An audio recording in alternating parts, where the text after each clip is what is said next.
السلام عليكم ورحمة الله وبركاته. أهلا بيكم في قناتي، أنا سلوى بدر ودي قناتي. النهاردة بإذن الله هقدم لكم فطير الأفران بطريقة سهلة جدا، وهنعرف ازاي الفطيرة تكون معانا جميلة ولونها ذهبي ومورق كده ومقرمشة جدا بمكون واحد سري بس. مش هيبقى سري، خلاص هنعرفه دلوقتي. مكون هيخليها مورقة كده ما شاء الله، وتبقى مقرمشة من بره وطرية من جوه، وازاي تطلع معاك الفطيرة منفوخة. وكمان هقولك على سر التسوية الصحيحة اللي هتخلي الفطير يفضل معانا طري لآخر حتة فيه من غير ما ينشف خالص. وكمان هنقدم مع بعض الفطير بوش البيتزا أو البيتزا الشرقي بطريقة سهلة وطعمها وريحتها في منتهى الجمال. شايفين بقى ما شاء الله هيبان قد ايه هنا الفطير طري من جوه. وهنعمله كمان بطريقة سهلة جدا، وايه سر طراوته كده ويبقى طعمه وشكله بالجمال ده. اول حاجة هيكون عندي كيلو من الدقيق. الدقيق بتاعي لازم يكون دقيق عرقه قوي او دقيق مخبوزات. هضيف عليه معلقة صغيرة من الملح، معلقة صغيرة من السكر، وكمان معلقة صغيرة من البيكنج باودر. والبيكنج باودر عندنا هنا بيساعد ان الطبقات تبقى مورقة وهشة، وانا عاملاه في فرن البوتاجاز واحلى كمان من اللي بيتعمل في الافران كمان. ومعنى ان الفطير بتاعي بيكون قابب يبقى فطير ناجح ومورق كمان. هقلب بقى الدقيق والملح والسكر والبيكنج باودر بالشكل ده زي ما انتم شايفين. ودول عندي 3 كوبايات من المية علشان الناس اللي بتحتار وتقول المية قد ايه. هتجيبي كيلو دقيق وهتحط عليه 3 كوبايات من المية من حجم الكوباية دي. الكوباية دي يا جماعة حجمها 250 ملي، يعني قد أكبر حاجة من الكوبايات المعيارية. وطبعا الكوباية دي موجودة عندنا في كل بيت. وهي دي طريقة الفطير يا جماعة، سهلة جدا وبسيطة خالص.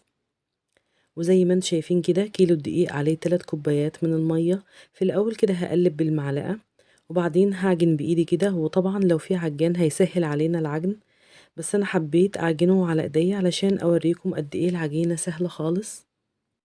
وهلم العجينة بتاعتي كده بالراحة، وبرفع العجينة كده اللي اتلمت، ولما بلاقي كده تحتها في دقيق لسه بقلب العجينة بتاعتي كويس جدا، وهفضل أعجن لحد ما الطبق بتاعي يبقى نضيف خالص، وتبقى كده العجينة جاهزة معايا. وبعد كده علشان أخدم العجينة شوية واخد أحسن نتيجة للفطير، باخد العجينة بتاعتي وبنزل بيها على الرخامة كده، وأبدأ إن أنا أمطها بالشكل ده. وأفرد وألم فيها بالشكل ده بنفس الطريقة كده زي ما انتم شايفين، علشان تخلي العجينة قوية كده ولها عرق. تبقى عجينة ملمومة بالشكل ده. وبعد كده هسيبها تاني في الطبق اللي أنا عجنت فيه ترتاح، وهحط عليها كده معلقتين من الزيت، لأن الزيت ده بيساعد إن العجينة إن هي ترتاح أسرع. ولازم وأنا بريحها لازم تكون العجينة بتاعتي متغطية بالشكل ده. وانا هنا ريحتها خلاص لمدة 10 دقايق، وده بيكون شكلها. طبعا الزيت اللي انا حطاه عليها بيخليها سهلة كده اما بنيجي نشكلها ونقطعها، وبيخلي العجينة لينة كده وبيشكلها بسهولة. وانا هنا بعملها على شكل رول بالشكل ده. وانا هعمل بالكيلو الدقيق بتاعي هطلع منه فطيرتين، كل فطيرة بيبقى فيها 3 كور. يعني هحاول اقطع الرول بتاعي على 6 قطع متساوية. هعمل فطيرتين يعني كل فطيرة هتاخد 3 كور من العجين. وطبعا بكور العجين بالشكل ده زي ما انتم شايفين، بلمها على بعضها كده، وبعمل زي البقجة كده من تحت والم اطرافها لتحت كده بالشكل ده زي ما انتم شايفين كده. وبعد كده هحطها في طبق كده، وخلاص كده قطعت 6 كور عجين. وهسيبها في الطبق ترتاح تاني كمان لمدة 10 دقايق. وبرضو لما بسيب كور العجين ترتاح لازم تكون مدهونة بالزيت كويس علشان ما تلزقش في بعضها، وبريحها كمان 10 دقايق. ومعايا هنا اللي هشتغل بيه زيت على سمنة. ممكن تشتغل بزبدة زي ما تحبوا، اي نوع زبدة عندكم ممكن تستخدموه. انا كده دهنت الصينية بتاعتي دهنة كده من الزيت والسمنة، واخدت اول كرة عندي من الفطير وفردتها كويس جدا على الصينية بتاعتي، او على ترابيزة او اي حاجة تشتغل عليها، بس تكون حاجة كبيرة علشان اقدر ان انا افرد عليها الفطير بتاعي كويس. ولحد ما العجينة بتاعتي تكون شفافة خالص، هتتفرد معايا بكل سهولة لأن ايديا مدهونة زيت والعجينة بتاعتي مدهونة زيت وسمنة. وهبدأ ان انا ادهنها كده بسيط خالص من السمنة والزيت بالشكل ده. وهفردها معايا كويس. وبعد كده هبدأ ان انا الم الاطراف بتاعتي، بس هحط بين كل طبقة والتانية هدهن زيت وسمنة برضو بالشكل ده زي ما انتم شايفين. وانا كده خلصت اول كورة ولميتها وهحطها على جنب كده، وبعد كده هاخد تاني كورة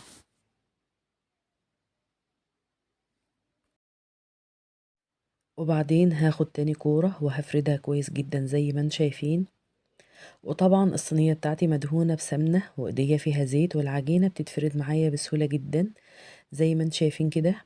واي قطعة صغيرة اتقطعت معايا في العجينة مفيش اي مشكلة خالص، لان ده كله هيتطبق او مش هيبان خالص. اهم حاجة ان انا افردها كويس وميبقاش فيها اي حتت تخينة خالص. لازم تكون العجينة رقيقة معايا بالشكل ده زي ما انتم شايفين، وهي دي الطريقة الاصلية للفطير بتاعنا.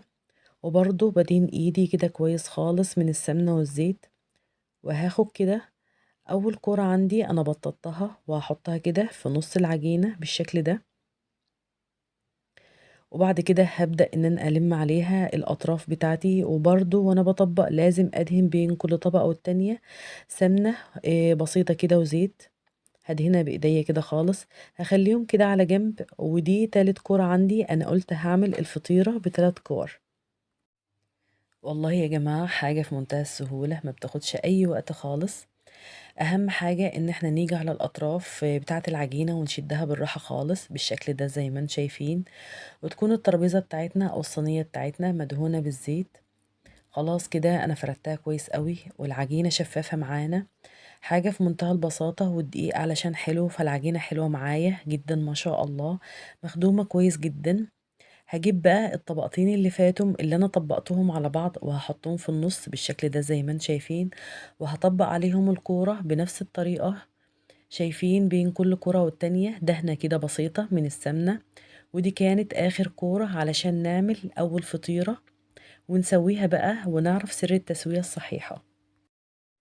وهقفل الفطيرة بتاعتي بالشكل ده زي ما انتم شايفين، وبكده تكون أول فطيرة جاهزة معايا.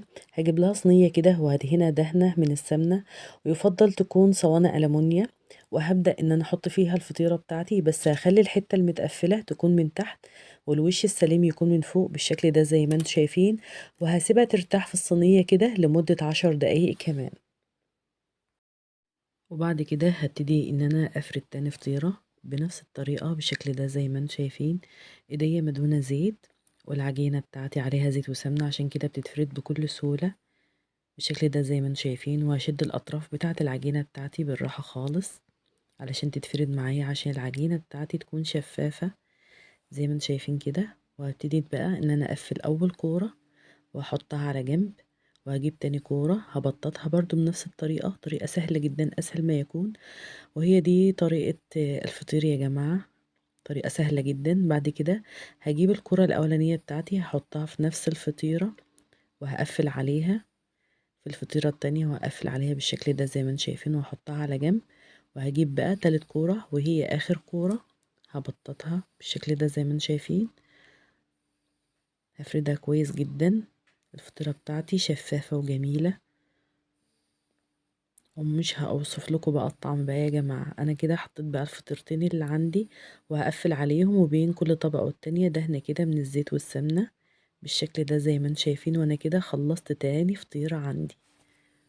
وبعد كده هجيب صينية من الألمونيا وهدهنها دهنة كده من الزيت، واحط فيها الفطيرة بتاعتي بالشكل ده، وهسيبها تستريح لمدة 10 دقايق. كده الفطيرة بتاعتي ارتاحت لمدة 10 دقايق خلاص. بعد كده هفردها، بس هعمل حسابي مفردهاش رفيع قوي، لان ده بيكون سبب من اسباب ان الفطير بتاعي بيبقى ناشف. لازم الفطيرة تكون بتاعتي محملة كده شوية علشان الفطير بتاعي يكون طري وحلو. ولو انت حابة ان انت تضيفي اي نوع من اللحوم زي البسطرمة او الهوت دوج او حتى الفراخ او اللحمة المفرومة، طبعا ده بيكون على حسب الرغبة. ودي بقى الفطيرة التانية بتاعتي. انا هعملها كده بوش البيتزا زي ما قلت. هضيف كده على الوش شوية كده من الفلفل الألوان وشوية كده من الزيتون الأخضر، وكمان هضيف عليها جبنة رومي، أي نوع جبنة تحبوه، أي حاجة موجودة عندك في التلاجة هتنفع.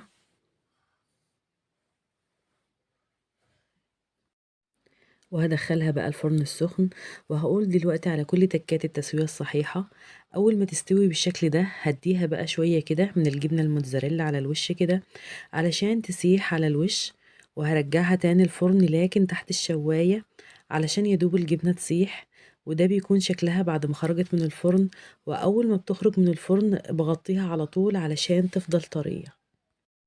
شايفين بقى الفطير بتاعنا يا جماعة، ما شاء الله. قلبها طري من جوه، والجبنة سايحة وطعمها وشكلها وريحتها في منتهى الجمال. وكمان الفطير بتاعنا الطبقة اللي فوق مقرمشة كده علشان فردناها صح، ولونها حلوة قوي. وسر النفخة دي زي ما قلت لكم معلقة البيكنج باودر اللي احنا ضفناها. شايفين ما شاء الله. واهم حاجة اول ما نخرج الفطير بتاعنا من الفرن لازم نغطيه بأي حاجة عندنا كده، فوطة او اي حاجة. لونها حلو أوي. وسر النفخة دي زي ما قُلت لكم معلقة البيكنج باودر اللي إحنا ضفناها. شايفين ما شاء الله التوريقة طرية جدًا، وطعمها وريحتها في منتهى الجمال. وهي دي الطريقة الأصلية للفطير، جربوها إن شاء الله هتعجبكم.